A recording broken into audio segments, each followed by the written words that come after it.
All right, behind me is the Philippine President, Noynoy Aquino, because I'm actually here at the DENR, Department of Environment and Natural Resources, because we made a meeting with Secretary Paje and of course Dr. PONS ABERIN, who is the Ecology Consultant of the University of the Philippines.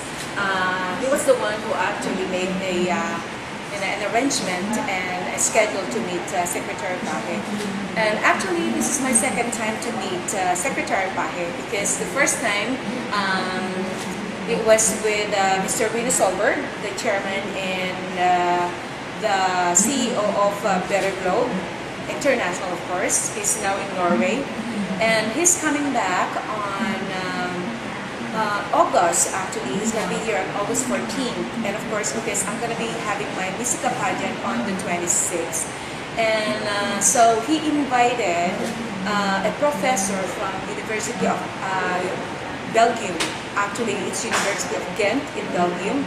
And we are inviting him to come over in the Philippines in order to help the Philippines to be able to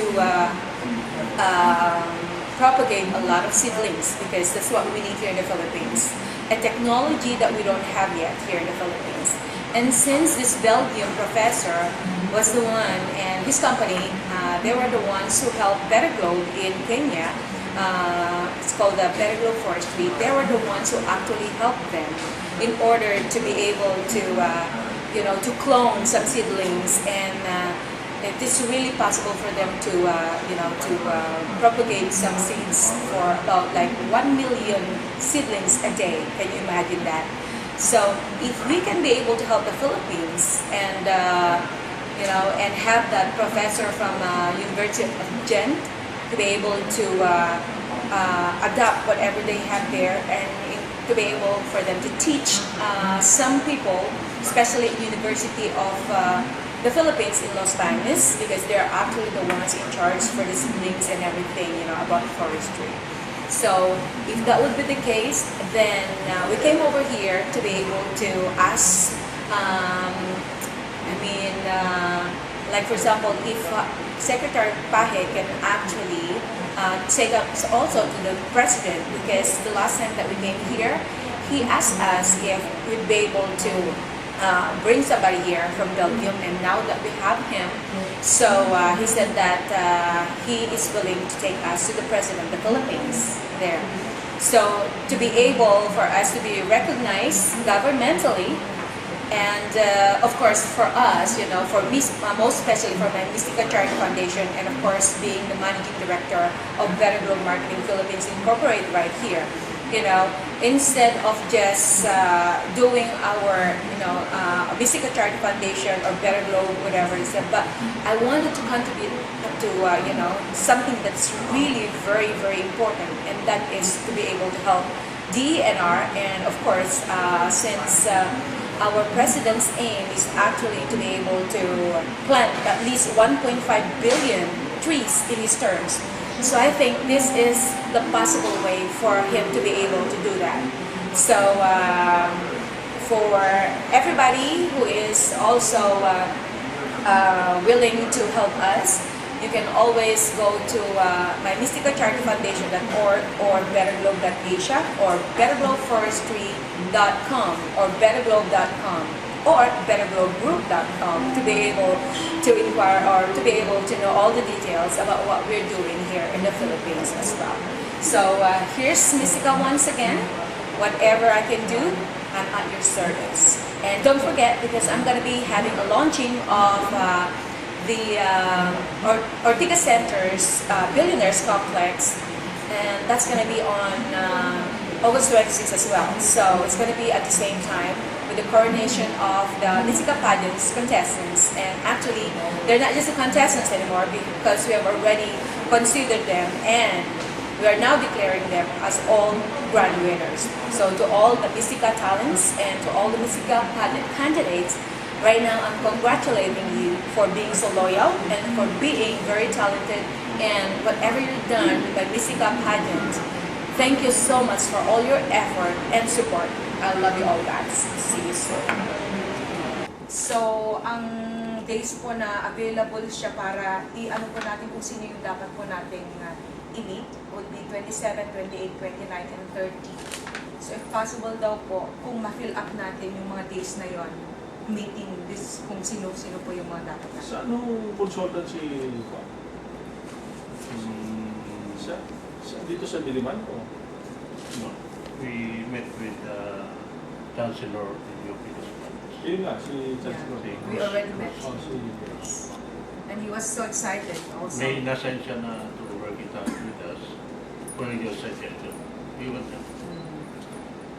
And we would like to meet with the President. Of course, we to your endorsement. Yes, po. Through you. That's why we mentioned your name. Saan? Ito?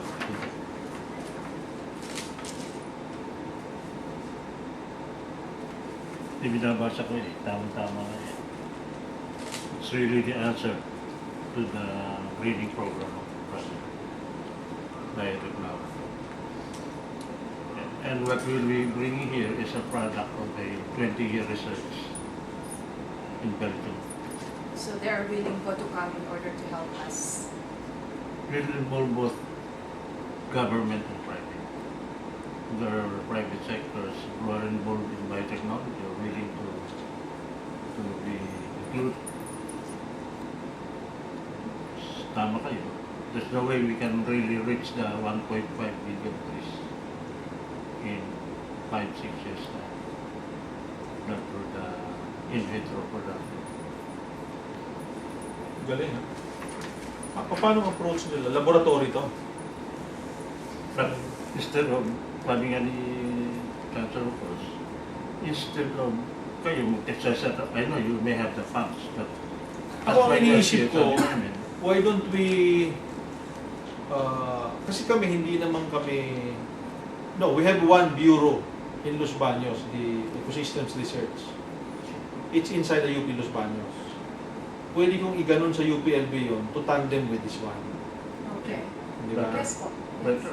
So anything that you can suggest, ang importante lang po, kailangan we will get that professor and directly to those people who are willing. Okay. Anong role ng Belgian? Well, I requested actually personally, it was my request because I said, I want to contribute something to my country na hindi lang Kenya, because Better Globe is Kenya, about Africa. But since I'm connected with Better Globe and I'm the managing director here, so I said, I want you guys to help Philippines as well. Para maano po kung ano yung mga... So, anong tulong ibibigay nila? Well, they're going to give the technology. They're going to tell them what to do, how can they clone the trees, the seedlings, ganun po. So, we are paying his expense to come over here. Ang problema ko, baka sabihin naman taga-UP, may umunda rin namin yan. Ang gusto kasi di UP Pastor, tama na naman, being nationalistic. Nara, pero for us to clone Nara, it will take 3 to 5 years. Okay. And the fact that we have the time frame, let's use it tambay on the product of research. Kaya nga, Something that has already been done, implement na lang. implement na lang. Kasi kung gagawa pa kayo ng bago, hindi aabot. Hindi, kung ano po yung meron na dito. Hindi natin Ano raw ang mayroon na? Hindi natin Ano mabibigyan. example, ano daw mayroon na daw? And it's a very urgent need now with all the floods. Kaya nga, ano daw ang mayroon na? Ang sabi ng UPLB? Mahogany. Mahogany pa rin. It's a fast-growing mahogany tree and adapted to tropical climates. Product of research. Civil society, ayaw na. Galit na galit sa mahogany yan. Civil society. Pero sa totoo, it's a very fast-growing, ano? Yun nga po. It's a, Yeah. actually, ang It's tawag really dyan sa well ano, protect. it's really, ang tawag dyan, invasive species. Eh. Invasive yan eh. Ang mahogany, tanim mo dito isa, Marami iwan mo ng 20 years, you can fill up 10 hectares. Yeah, tama po. Di You ba know why? last time sa Montalban? Kasi it flies eh. Yes, yung seed niya. Yung seed niya, mayroong ganyan. Yes. May wing yan eh. Ang tawag Right, winged right. yan eh. So gumagana yan, lumilipad. Pag Yes. lumikit ganon, seedling na yun. Talagang seedling na lahat. Tapos ilipad na naman. Ang galing. Nakaka ano. Kaya nga it's, po. Or we can involve the expert in other areas like coconut Ang problema mo dyan, pag sinabi mong you need this better globe for mahogany, they won't believe you. Because mahogany is already doing so well in the Philippines. So what are the other species? Baka nga nara. Yeah, tama. Diba? Or whatever they need. Meaning if you are bringing a technology, it is something that will help us o wala pa sa atin. Yes. Innovative. So yun ang dalhin mo sa atin. Yun nga po, they will teach the, they will Actually, teach. example lang sinabi. Yes, just a sample naman po yung yung mahogany. Pero they have They've been already a lot different ones. Solberg. So whatever questions you'll have, at least you will find out, from this professor later. Wala tayong papunta rito before we go to the classroom. So, ang usually yung dinadala sa kanya, yung final. Okay. For example, Mr. President, this is the philanthropist bringing $1 billion, will sign agreement with us. This is the project, it will start tomorrow. Total, kayo naman talaga in charge dito eh. Kayo Wala naman akong talaga. problema nga, wala nga akong Yes. problema. Okay. But let it go, para lang malaman niya, there are efforts. Yes, of There are course. efforts. So, napadala niyo na ba ito? Hindi pa po. Diba? Sabi namin, we should pass it through. Yes. And then, ayaw namin padala na without informing you. So we'll just bring him to you kung kailan ba yung available ninyo. Kasi 27, 28, 29, and 30 siya available. Yes, 4 days. So, just 4 days here. Dito lang ako. I'll just be here. 27 to 30, I'll just, dito lang ako. So pwede po mga 27. Oh, but better kung madala nyo na si Professor, masabay-sabay na, isang meeting na lang. Ay, oo nga. UP Los Baños. Tama, para dito na lang lahat. Para hindi sa meeting yan. Dalhin mo si Rex isa na dito. lang, oo. Dalhin mo si Rex dito. Dalhin mo si Bureau Director namin, si Maro. Dito.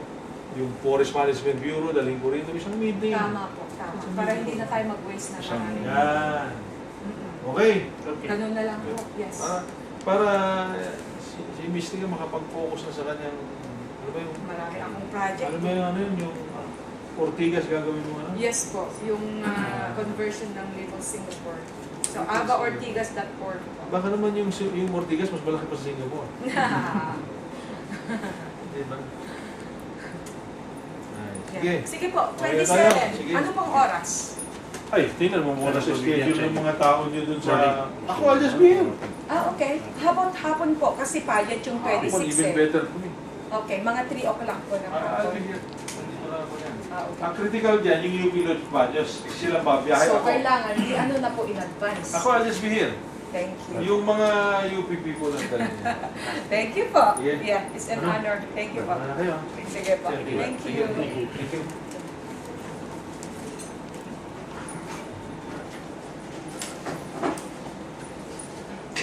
Ano na yung suggestion, sabay-sabay na lang, para hindi na tayo. Alright, we are here now at DENR, and actually I have these very important people right here. So we have to find out who are they and what's their positions. So we have to start on the right. Good morning. I'm Butch Madarang. I'm the District Environment Chairman of the Rotary International District 3780 and also the Project Chairman of the just held nationwide tree planting on July 14. That's all. Thank you. PONS ABERIN, Ecology Consultant, University of the Philippines, and working very closely with Mystica, Better Globe Philippines, and Better Globe International. What we're doing in Kenya, Africa, we'll do it in the Philippines. Greening the Philippines. Attorney Jonas Leones of the Office of the Secretary. And of course, Mystica, the Managing Director of Better Globe Philippines and Asia. Jan Rania of the National Greening Program and the Public-Private Partnership Program, DNR. Well, Roger Trinidad, freelance forester at your service. Alright, thank you very much, sir. Diba? Alright, more? Another one. Backward nga para yung light yung sa mukha oh. Yan.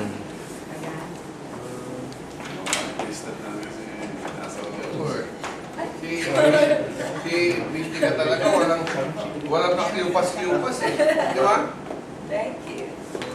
Pero may utak at akin na rin. I know. Isa pa.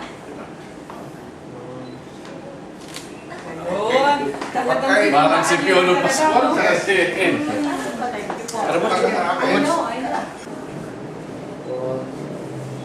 Very successful Okay, day. yes, we had a great day and we just met the Secretary of DENR, that's Secretary Paje. So we're gonna go and meet them again on the 27th since the Belgium Professor is gonna be here with Mr. Rino Solberg, and Mr. Solberg is actually the Chairman and CEO of Better Group.